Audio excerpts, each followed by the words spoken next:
Hey friends, welcome back to the Mindset Podcast. I am your host, Sally Allen. And today I want to talk about tones. Tonality is so important. Tonality sets the tone, the literal tone of the conversation and where that conversation would go. Years ago, I had some fraudulent charges on my credit card. This was like 18 years ago. Judge me if you want, but I'm still embarrassed when I tell this story. I was holding on the phone for 45 minutes before someone finally picked up the phone. And I was so mad. How dare they have me wait for 45 minutes before anyone picked up the phone? And so I went in hot. What kind of customer service you're providing? And so on. Listen, this was my immature days, 18 years ago. And the woman on the phone, she matched my energy. And she went at me and she had all sorts of attitude. And so finally she said, and I know this wasn't true, but she said, your husband is on this account and I cannot do anything with the account until your husband gets on the phone. And I thought, it stopped me dead in my tracks. My husband wasn't home. And I knew I wasn't going to get him on the phone. And I know I wasn't going to hold another 45 minutes. I also know I was being a total jerk and I was being self righteous. So I paused. Okay, I did something I wasn't proud of, but I'm going to share it. Full transparency. Hopefully, I don't go to jail for this. But I put the phone call on hold and I took a deep breath. And then I got back and I said, Mr. Allen here. I am not proud of that moment, but there's a point to it. And I said, I want to apologize for my wife. She's not having a good day, but how can I help you? And she said, do you give your wife permission to speak about this account and whatever? And he said yes.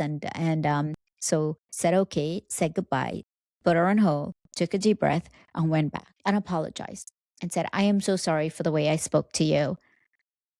I was not really having a bad day, but I was on hold for a while and I got irritated.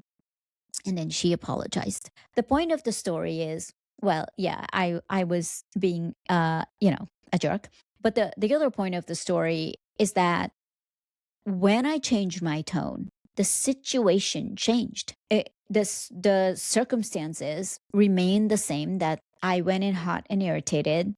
There were fraudulent charges on my card. My husband had to get on the phone. All of that transpired, took place. But the situation changed because our tonality changed. We started having a real conversation and she helped me without much of an argument or giving me a hard time. And you see, this is what happens when we walk into meetings and we walk in with this sense of righteousness, or we walk into conversations and it's not even at work. It's about we want to be right. And so we walk in with the sense of how dare you treat me this way, only looking at the conversation from one perspective and not both perspective of two things can be right here. I learned this from a friend. And with my situation, two things were right. One, I was holding for 45 minutes. And for customer service, that's unacceptable. The other part is she had a right to be irritated because of the way I went at her. And I don't know why I was holding. Yes, maybe customer service was bad. So every time you go into a conversation, I really want you to think about this. Two things can be right. You don't have to be right, and the other person doesn't have to be wrong, or vice versa. Now, let's talk about going into the conversation hot. First of all, we all know this, but sometimes we forget.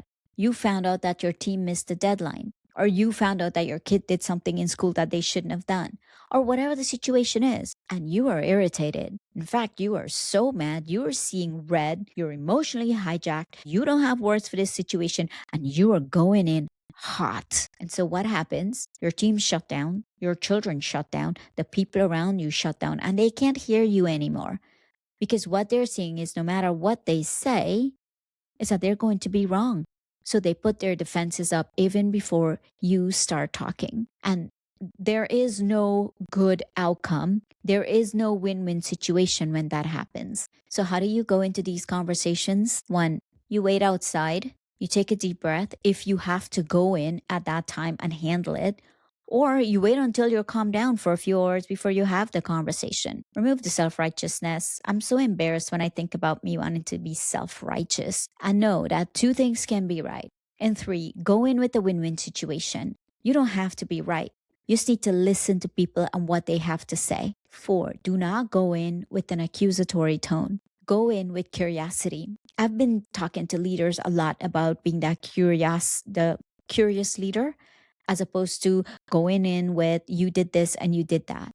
Go in with questions. Help me understand what happened. What part did you play in that? What was your blind spot? Where could you have done better? And 99.9% of the time, people will come out and they will speak the truth about themselves when you give them that chance. And when you ask questions with empathy, as opposed to go in with self righteousness. I've created a one pager on this, the Curious Leader. If you'd like it, drop curious in the comment. I'll make sure I get that out to you. And remember, when you're going into these conversations, your tone matters, your mentality matters. Check yourself at the door, go in with intentions of win win, and know that you're not always right. And even if you're right, you don't have to go in with self righteousness. You can go in with humility, and that's how you build a high performing team. That's how you get people to trust you. Listen, if this episode sparked anything in you, like, share, and download. And remember, as I always say, if you change your mindset, you can change your life. Have an amazing day until I see you in the next episode.